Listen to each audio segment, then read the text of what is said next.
ये कहानी है रामगढ़ नाम की एक छोटे से गांव की। गांव की ठीक बीचों बीच मोनील का छोटा सा ठेला लगा रहता था। गर्मा गर्म वड़ा पाव का ठेला।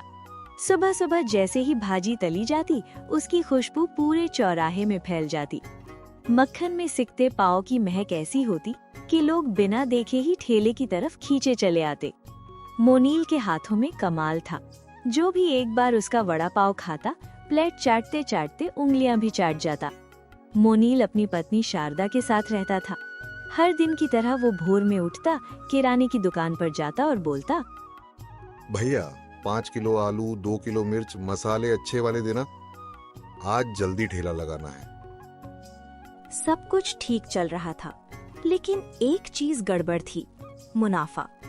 ग्राहक बहुत थे, लेकिन जेब में पैसा नहीं बढ़ रहा था। मुनील सोचने लगा, अगर यही चलता रहा तो मैं अमीर कैसे बनूंगा। यहीं से उसकी नीयत डगमगाने लगी। उसने महंगे मसालों की जगह सस्ता सामान डालना शुरू कर दिया। तेल में मिलावट, आलू में कंजूसी और वड़ा पाव पहले जैसा स्वादिष्ट नहीं रहा। फिर भी लोग आते रहे। एक दिन गांव का दूध वाला विवेक आया। हंसते हुए बोला, अरे वाह मोनील, आज तो बड़ी भीड़ है। लगता है गांव की भूख मिटाने का ठेका तुमने ले लिया है। ले भैया, गर्मा गर्म वड़ा पाव, मिला जुला के। विवेक ने एक कौड़ लिया और रुक गया। अरे इसमें कुछ गड़बड़ लग रही है। सच सच बता, कुछ मिलावट कर रहा है क्या? अरे तू मुझे दूध वाला समझ रखा है क्या, कि एक पाव दूध में 2 पाव पानी मिलाऊं? तभी एक और आदमी बोल पड़ा, मुझे भी स्वाद ठीक नहीं लग रहा। कुछ तो खेल चल रहा है। अरे हटो यहां से, धंधे के वक्त दिमाग मत खराब करो। दोनों चुपचाप निकल गए। धंधा चल तो रहा था, लेकिन भरोसा खत्म हो रहा था।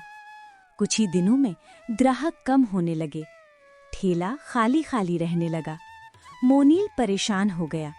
रात को उसने शारदा से कहा, कुछ बड़ा करना पड़ेगा, ऐसा कि पैसा बारिश की तरह गिरे। उसकी शैतानी दिमाग में एक खतरनाक आइडिया पक चुका था। अगली सुबह जब लोग आए तो देखा ठेले पर बड़ा सा बोर्ड टंगा था, वड़ा पाव खाओ और कूपन पाओ, जीतो 15,000 रुपए तक। बस फिर क्या था, लोगों की भीड़ लग गई। मोनील मोनील चिल्लाने लगे। आइए भाइयों, वड़ा पाव खाइए और किस्मत चमकाइए। हर वड़ा पाव के साथ फ्री कूपन और गोल्डन कूपन निकला तो सीधे 15,000 रुपए। मुझे दो। मुझे भी। आज तो इनाम हम ही जीतेंगे। वड़ा पाव बिकने लगा धड़ाधड़ और कूपन उड़ने लगे हवा में। लेकिन किसी को क्या पता था कि ये खेल सिर्फ शुरुआत है। तभी उस शोर शराबे को सुनकर गांव का सबसे चालाक आदमी मेघराज वहां आ पहुंचा, जिसे खुद पर इतना घमंड था कि वो हर किसी से ज्यादा दिमाग वाला है। अरे ये गोल्डन कूपन और 10,000 का क्या तमाशा है?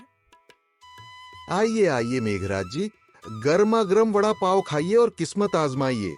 विदेशी स्कीम है, सीधी 10,000 की। हमें ये कूपन वूपन पर भरोसा नहीं। हम सीधा पैसा लगाते हैं और सीधा इनाम निकालते हैं। चलो एक वड़ा पाव ले आओ, ट्रायल मार लेते हैं। वाह भैया, इतना घटिया वड़ा पाव तो मैंने कभी नहीं खाया। और इस कूपन में निकला फ्री वड़ा पाव। लगता है किस्मत हमसे बात कर रही है। अरे चालाक जी, गोल्डन कूपन ऐसे नहीं मिलता। जितना ज्यादा वड़ा पाव उतना ज्यादा मौका। जो ज्यादा खाएगा वही जीतेगा। तो फिर गोल्डन टिकट हमारा ही होगा। वो सीना तानकर वहां से निकल गया। शाम होते होते मोनील का सारा वड़ा पाव बिक चुका था। घर पहुंचकर वो बोला, लक्ष्मी मैया, आज तो कमाल हो गया। क्यों ना सारे कूपन हम ही खोल लें और गोल्डन कूपन अपने पास रख लें। अरे पगली, खेल ऐसे नहीं चलता। अभी बहुत लोगों को फंसाना बाकी है। अब रोज सुबह गांव वाले किस्मत आजमाने पहुंच जाते। कोई 1 खाता, कोई 5, कोई 10। हर किसी को लगता था अगला कूपन उसका होगा। एक दिन लोग भड़क गए।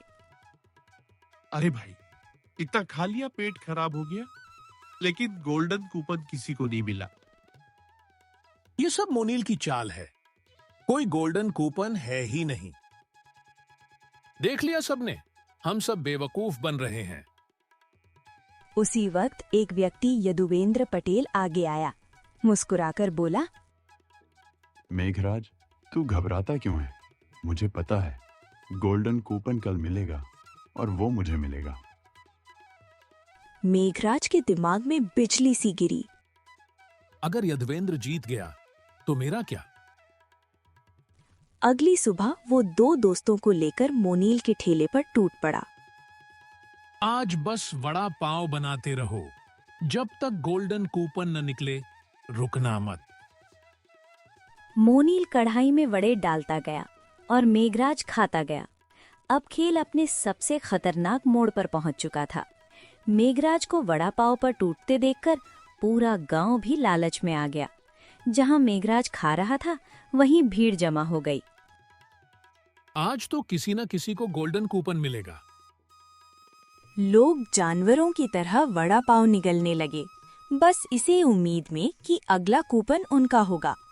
तभी वहां गांव का यदवेंद्र आ पहुंचा। गंभीर आवाज में बोला, मोनील बाबू, हमारे लिए भी एक प्लेट लगाइए, हम भी किस्मत आजमाना चाहते हैं। मोनील घबराते हुए वड़ा पाव देता है। यदवेंद्र खाता है, कूपन खोलता है और सबकी सांसें रुक जाती हैं। उसके हाथ में था गोल्डन कूपन। यदवेंद्र ऊंची आवाज में बोला, देवियों और सज्जनों, मोनील के वड़ा पाव का गोल्डन कूपन मुझे मिल चुका है। जितने लोग वहां खा रहे थे, सबके गले में वड़ा पाव अटक गया। सबसे बड़ा झटका मेघराज को लगा और मोनील तो जैसे पत्थर बन गया। ये क्या हो गया? घटिया वड़ा पाव खाया और इनाम इस लोमड़ी को मिल गया। भाइयों, किस्मत का खेल है, ज्यादा लालच में पेट मत खराब कर लेना। और मोनील को मजबूर होकर 15,000 रुपए देने पड़े। घर लौटते हुए मोनील फूट पड़ा। मैं लुट गया। मैंने तो कभी कोई गोल्डन कूपन रखा ही नहीं था। यदवेंद्र ने जरूर कुछ चाल चली है। अगर तुम सच बोल देते तो गांव वाले तुम्हें वहीं पीट देते। कम से कम इज्जत तो बची।